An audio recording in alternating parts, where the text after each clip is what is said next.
Hello everyone, and welcome to another Norland news video as the big summer update has arrived in the main branch. This patch focuses on building, economic, and political changes that have been teased for several months. Of course, I'll be linking the Steam announcement for the patch in the description below if you'd like to read along with me. With that out of the way, let's discuss the big summer update. The first change has to do with including lords in the economy in a more realistic way. Lords have their own gold, and they will use it to buy rings or increase influence if they are a politician. It seems this isn't the end of changes we'll see to the way lords interact with the economy either, as the developers tell us that they will be adding luxury items, other than rings, very soon. Anything that adds depth to the economy is appreciated by me and probably most of the community as well, but the fact that this seems to have been added to deepen local politics really sells this change. We'll talk about politicians soon, but this should add a lot of variety to campaigns. Up next is a streamlining of the way resource allocation and production is displayed to the player, as well as quality of life changes to how it works.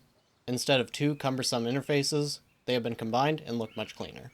The production part of the interface is remarkably easier to follow, despite taking up much less space, not sacrificing any information, and still looking quite pleasant. They achieved this by placing productions into collapsible categories and turning each recipe into a bar that displays the product, required items, and the amount to create.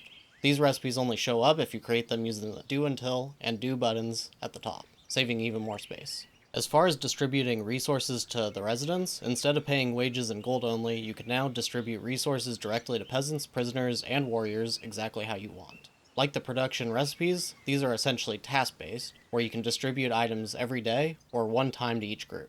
You can also tick the checkbox to decide a maximum amount of each resource you'll give out per day, which is automatically divided equally. This method can result in some residents receiving no resources if the number of resources is lower than the total amount of residents. You can still distribute gold and sell resources the old way, but you do need the wages and internal trade knowledges, respectively. If you already placed a market, tavern, or a den in a save started in the old version of the game, you'll receive both of these books for free, and your king will know both of them. Then you can distribute gold just like you would a resource, and have access to the internal trade section of the economy screen. These are all welcome changes. Now you no longer need multiple markets or taverns to distribute different items to peasants and warriors, and can just do it all from one clean interface. It will also just be easier to see what you need to keep everyone happier more easily, without needing to wait for wages collected to be spent on items, which is more difficult to manage in the earlier game. Another exciting change we need to talk about are the new and modified buildings. An important thing to keep in mind is that a lot of buildings will be removed when you load a save from the previous game versions, but you receive credit to buy new buildings to compensate this. As far as the building changes themselves, there are many to talk about. Storage received perhaps the biggest change, since there are now resource capacities in the warehouse which will result in resources being destroyed if you are over the capacity. Food now always spoils at a base rate of 5% per day, 10% per day when above capacity, and with spoilage being eliminated when stored at the new granary building. An armory building has been added as well for storing weapons and armor, categorized as war supplies in the building menu and on the side interface, which are now categorized by the same type names used in storage buildings. Although the armory requires a research to unlock, you can store a very limited 20 war supplies in the hall and per warehouse. The armory is more secure in case of attacks, though. Also, warehouses no longer employ builders, and they are only employed through the new builders camp, but you can still get 3 builders through the hall.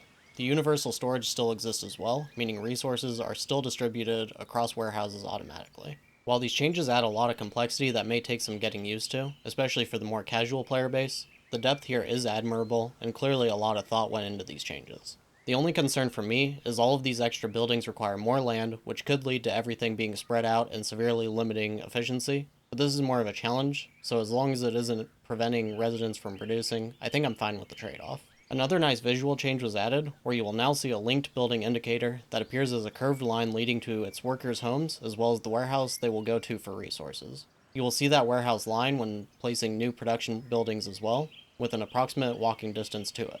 This will definitely help with optimizing city layouts. If you thought we were done with big changes, you would be wrong, because we are just getting to some highly anticipated updates, particularly with local map politics.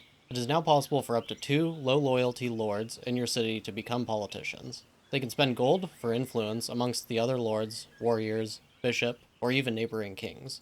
These politicians could eventually demand the crown and rise up against you in rebellion. Hostile foreign lords will target these politicians for bribes and assist them with armies. On the plus side, they won't bribe constantly and will only do so in response to your aggressive actions. While these changes add difficulty for the player, a few punishing mechanics were toned down to balance it. Heirs can't start their own rebellions anymore. Politicians do this exclusively. Buildings can always be restored after burning, and will only cost wood instead of tools. The matriarch is much happier with you for having fanatics in your city outside of hardcore difficulty. Family relations give a bigger opinion bonus. There is now a reconciliation action under the politics tree which greatly affects relations and helps to develop alliances more quickly. It costs items based on the target culture and appears to replace the option that required the diplomat talent trait. Ceremonies and sermons in the temple now take place in the morning to limit distractions for characters. Vagabond appearances have been limited to a maximum of 3 per day. This prevents snowballing of criminal numbers. And finally, all active squads are now displayed at the bottom of the screen. Overall, I'm pretty excited about these changes. While I was concerned when I saw the politician difficulty increases, which would be hard to adjust to in the middle of a campaign, the balance changes to compensate us for this really make up for it. The squad display combined with a planned army screen overhaul feels like it's getting us closer to my most anticipated feature addition that many of you know I've been asking for ages, army garrisoning on the map. But now we need to circle back a bit to buildings. Peasant homes, dormitories, and barracks for the soldiers have all had their functions merged into the residential house, which has a capacity of 2 at level 1 and 6 at level 3.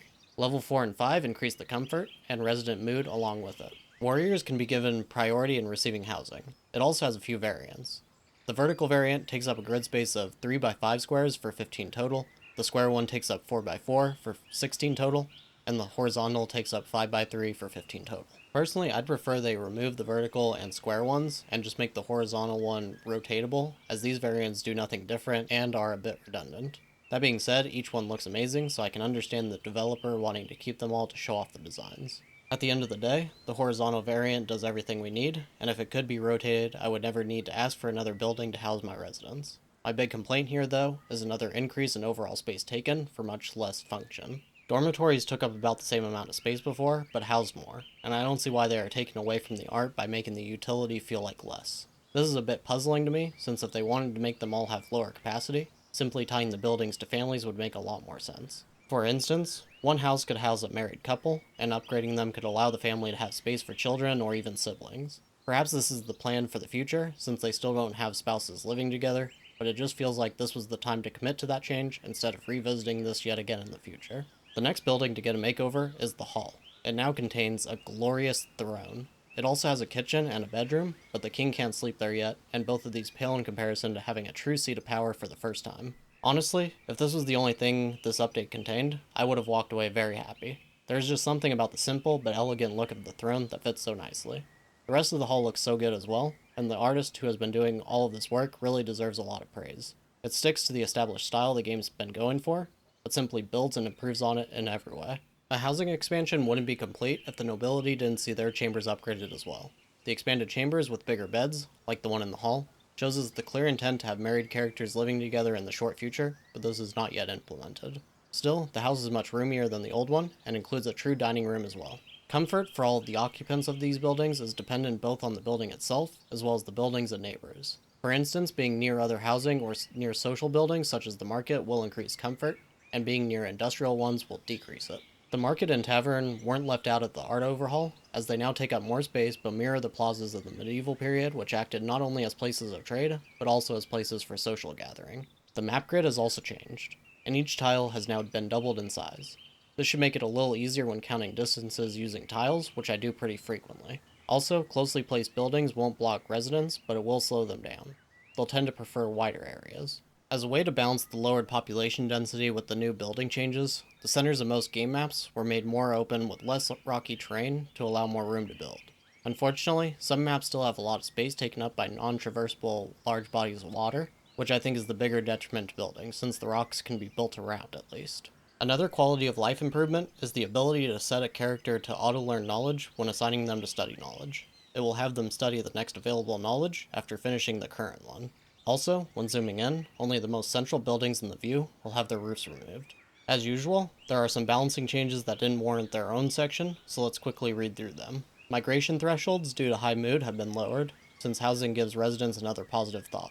The positive thought from the matriarch for destroying bandit camps has been decreased. Positive thoughts from gifting has been increased and lasts longer. Bishops receive a negative thought if there are no temples. The empty pockets thought was removed. After a bandit camp has received its 7th bandit, it may receive a bandit with a command skill between 7 and 9. Bishops arrive with 500 gold. You can now produce 30% more wood from each tree chopped down. Road cost is now tied to the new map grid and is 4 coins per tile. Abandoned towns can now only be resettled by the AI after at least 4 days have passed since it was destroyed. Factions forced into neutrality will not create or join another one for at least 2 days. When a resident has at least 31 coins, they will receive the Wealth Positive Thought. The temple technology requires level 9 instead of level 3 intelligence, making it a green book instead of gray. The mine technology now requires 20 residents. The prisoner maintenance technology has been removed, and prison wards can be built without any knowledge requirements. Knights will now have a Sir or Dame title in their names. Production potential is now taken into account by workers when, in order to produce, large amounts of a resource is created, so they don't take more raw materials from storage than they need. Residents will now use their money to purchase items from the caravan when they can't get them in the local market, such as food or alcohol. Well, that just about covers everything in this update. While I had my minor criticisms, I feel that this is the best update we've received to date by a large margin. This update contained around half of the features promised in the spring to summer roadmap, with only a few left to implement, such as army menu, conspiracies, and usurpers. The future of this game is bright once again, and it's been an amazing journey so far being able to share it with you all. We're also just a few weeks away from the 1-year anniversary of posting Norland playthroughs on this channel, which was the first piece of content that I posted as well. I really can't begin to express how grateful I am to each and every one of you for watching along with me for the last year. If the first series I made hadn't been given such great fanfare, my YouTube career surely would have ended along with that playthrough. The support I've received has been truly incredible, and I can't wait to show you all what I've got planned for the future. With all of that being said, if you haven't yet liked the video or subscribed to the channel, consider doing that now, and hitting the bell icon as well to stay notified on my new uploads. We are so close to the 1,000 subscriber goal on the channel, and it would mean a lot for you to join this community. Anyways, that's about it for me in this one, but for the viewers of the Let's Play series, be ready for a big shift in the playthrough since the next video will contain everything in this latest update. Before I go, I'd like to ask for your opinions on this update in the comments below. I'd especially be interested to hear your thoughts on all of these changes, and whether it ranks as the best Norland update for you like it does for me. So as always, I thank you very much for watching, I'll see you all in the next one.